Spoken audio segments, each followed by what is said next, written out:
Renew the right spirit, thank you. Renew the right spirit in me. In other words, create a pure heart in me, oh God. Put a new loyal spirit. That's a deep one. Loyal, that's a translation. Loyal spirit. How many people say, Lord, you saved my soul. I'll serve you till the day I die. But he said, put a loyal spirit in me. Create in me a pure heart and renew the right attitude. That's a big one. Not just the right spirit, not just to be loyal, but the right attitude within me. I ain't saying nobody in here because I know nobody in here don't never have no bad attitude. But how many times people that's in the church ran into some people with bad attitudes? And matter of fact, you don't even have to guess that they have a bad attitude. It's the way they act. You know they got a bad attitude.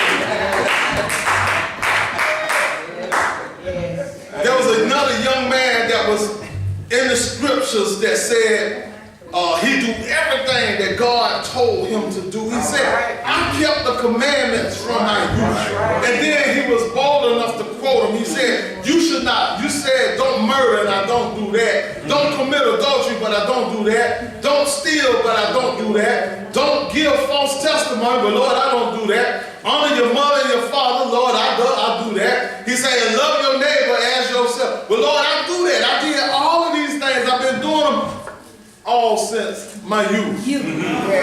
Remember what I told you about looking in the mirror? Right. But Jesus said, there's one thing I want you to do. Yes, sir. Okay. He wasn't like the character that was in our Sunday school lesson that had some money. Yes, sir. And he didn't put money as a God, but he was just counted as an unrighteous person because he had a job people ain't too much care for. Right? But he was a pure person. Yes. So, but this man was a righteous person. And he didn't have purity in his heart. All right. So y'all see what's going on, right? Zacchaeus, right? Zacharias, the man that's in our Sunday school lesson, was a man that got a bad rep. He was collecting taxes for the Roman people. His people, which was his church people, didn't like him because he was collecting tax money from them. Yes. And they said he might have earned some of that money in a good way, but then he might have earned some of that money in a bad way. So basically they called him a thug. And then after that, they also didn't like him very much, and they also criticized. They didn't talk to Jesus. See, sometimes we need to talk to our neighbors because we criticize people before we talk to them. But they didn't talk to Jesus, and they say, how is it that Jesus is going to his house? He's a tax collector. He ain't no good. How can Jesus go see him? And Jesus won't see me, and I'm full of the Holy Ghost. That's what was really going on right there. Because when we say we're full of the Holy Ghost, that don't mean the Holy Ghost is in us. So in other words, Jesus, which represent God, and he went to a tax collector's house. Yes. And when it said the people was murmuring, that means they was complaining. And it was the church people that was complaining. And I ain't saying no church people here because we just learning. But it was some church people that was complaining about God, about Jesus, going to an ungodly person's house. He went to an ungodly person's house. But yet and still, he won't come to none of us godly people's house, but he going to an ungodly person's house. So what is God saying? He don't go by your outer appearance. He don't go by your title. He don't go by your position. But when God looks down from heaven, he looks at people that has a heart after him. So the rich man, Jesus said, I tell you what, you really want to follow me. Yes. Take all your wealth and give it to the poor. And then the rich man, you know, our kids, they give us illustrations, especially when they're younger. You tell them to do something that they don't want to do, you can tell their attitude change. They walk away with their head down, and they sad because they don't want to do their chores. But they up under your roof, they got your protection, they get some of your wealth, and they don't want to do what you say do. In other words, let's flip it. We serve God, which sits real high. We live by his wealth. We live by his protection. But when God tells us to love our neighbors ourselves, some of us walk with our head down because we think other people are not worthy to have God grace. and mercy fall on them. All right. So what am I lacking? So that's why I say that you could be prodigal and be sitting right in the house. Amen. So some people would say, well, no, it's not about the money, but what about your time? How much time do you give to God? All right. Jesus, I remember he told his disciples that when Jesus was going through his heavy burdens, when he was going through trials and tribulations, when he was in the garden and he was praying and he asked his Father, is there any other way that we can save man? But Jesus said, nevertheless, not my will, but your will be done. And every time he went to go see his three homeboys, Peter, John, and James, and asked them, hey, y'all sleep. All right. Can you not at least pray 1 hour? How many hours in a day? It's 24 hours in a day. What is 10% of 24 hours? Is 2 hours and 40 minutes. All right, that's 10%, right? So some of us will pay God the 10% of the money we owe him, but we won't give him 10% of our time. And Jesus said, well, what about 5%? When you give me 5% of your time, at least 1 hour. So we have talents. What about your prayer life? See, you could be prodigal and don't even know it. Amen. Be in church shouting the most and ain't never praying. So we have to pray. In other words, that mirror shows us. How is your meditation life? How much do you meditate on the Word of God?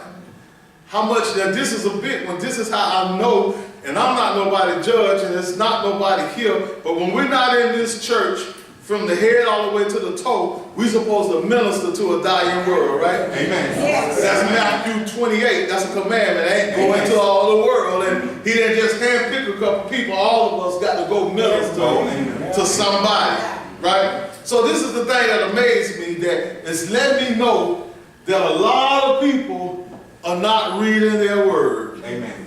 A lot of people are not studying their word. A lot of people don't even know what their words say.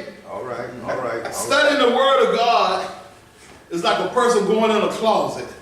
They got so much stuff that's in their closet, they forgot about clothes they bought 10 years ago. You got so much stuff that's in this Bible that most people don't even know. Sometimes people bump into a scripture and say, oh, I didn't know that was even in there. Because God has life and death in His Word. Yes, He does. And if we don't know His Word, then we can't survive. You can be saved and full of the Holy Ghost and still be prodigal. Because what God has given you, your gift, your talent, you're wasting it on a vain life. Yes. Oh, yeah. Your life can be in vain if God is not getting the glory out of your life.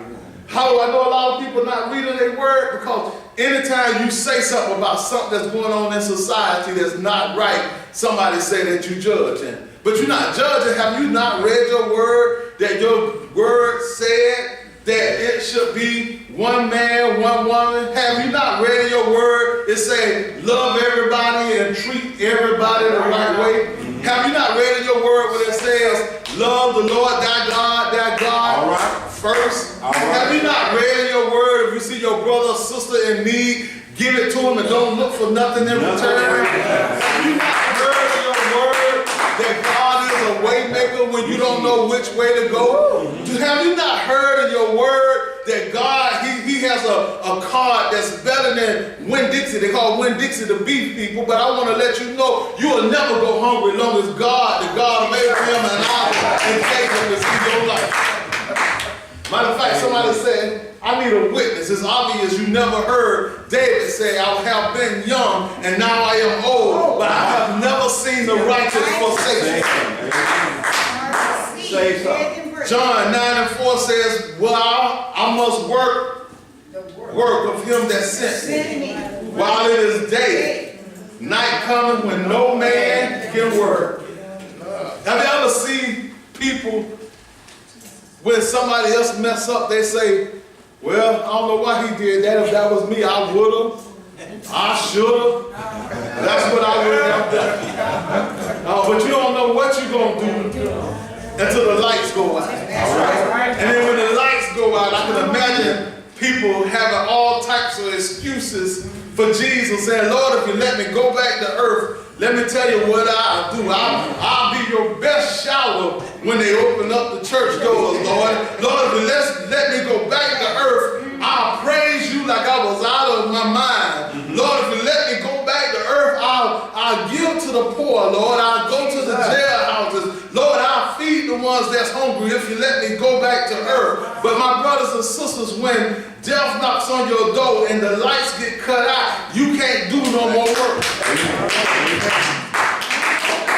Y'all remember those old-fashioned time clocks? They used to have the cards. Whatever job you had, you go in, you clock in, and then you clock out for lunch, and then you clock back in, and then you clock out for the day. And then you know the counter, they call them the bookkeepers, on a Friday when they do the bookkeeping, and when you get back on Monday, and when it's time for you to get your check next Friday, they can't change none of your pay grade because all your time has already been accounted for, and they can't go back in the past to change it because you didn't say nothing about the time before you got your money. That's right. So once the time card is stamped, that's all you get paid for.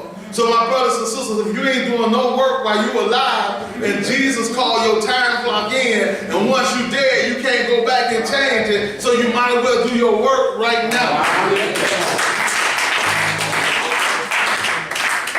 And then the prodigal son dad makes a statement. The prodigal son got himself in a bad condition. Yes. He got himself in a situation that was disgraceful to the father he had. Yes. He got himself in a situation that he was even embarrassed to be in. All right. Yeah. All right. My father has a lot of wealth. Yes. My father has men that work for him. And here he is, I'm in the pig's pen eating food of pigs. And the Bible said that he came to himself, the prodigal son. But the father said, my son was dead and he's alive again. He was once lost and he's found. And it was time to celebrate. Yes. My brothers and sisters, that reminded me of Amazing Grace. In the National Hymn Book is hymn number 364. And the hymn writer say, I was once lost, Right. but now I'm found. I was once blind, Yes, sir. but now I see. And what it made me think about, it made me think about Jesus. Can I ask you a question? And don't make it sound, it ain't gonna sound too good, but it's the truth. Have you ever known Jesus to be prodigal? Never known Jesus to be prodigal, right? Have you ever known Jesus to sin? No. Never known Jesus to sin. But God called Jesus, say, prepare me a body, Yes. and I'll go down on earth, and I'll redeem man, I'll pay the price for men for the sins that they committed. So because Jesus had a body, Jesus became prodigal, not because of him, but he became prodigal because of us. Yes. And then the hymn writer said, I was once dead, I was once lost, but now I'm found. See, Jesus, he was prodigal when they marched him to Judgment Hall, He was prodigal when they whipped him. The 2 Roman soldiers, he was in a prodigal condition, my brothers and sisters. Yes. You see, Jesus, he was prodigal when they took that thorn, that crown, and they put it on his head. In the way that they treated Jesus, he was in a prodigal situation. And I want to let you know where did Jesus came from. He came from heaven.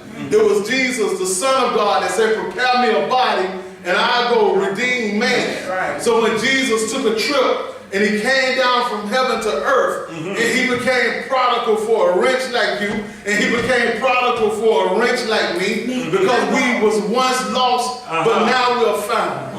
And now this is what I love about it. Once you think it's all over, Jesus, even though he was in the miry clay, Jesus, even though he went to hell instead of us, Jesus, even though he was stretched out on a cross because of us, the prodigal son, his dad said, my son, he was once dead, but he's alive again.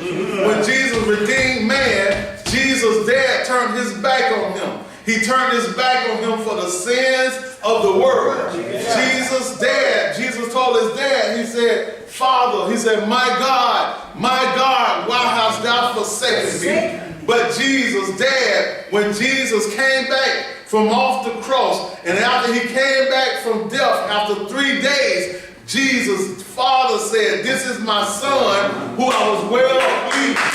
This is my son that was once dead, but he's alive right now. So Jesus came out of his prodigal state. Now right now that song Amazing Grace, it's not just when we got saved. It's when we were saved and when we got into a backslidden condition. And so when you're in a backslidden condition, my brothers, it's just like you're dead. But then when you come back to yourself and you realize how good God is, my brothers and sisters, that's the time to celebrate how good God is. If he woke you up this morning, that's something to celebrate because God is so good to us.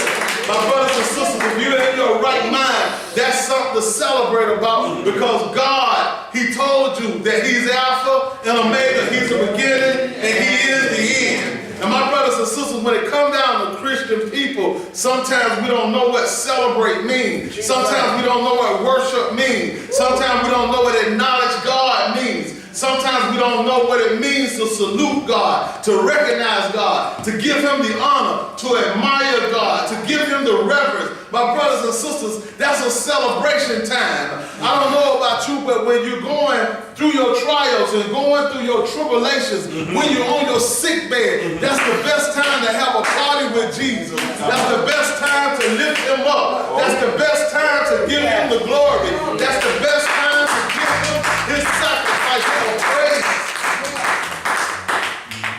Because he can do what you need him to do. Anybody ever heard of that chemical called Simple Green?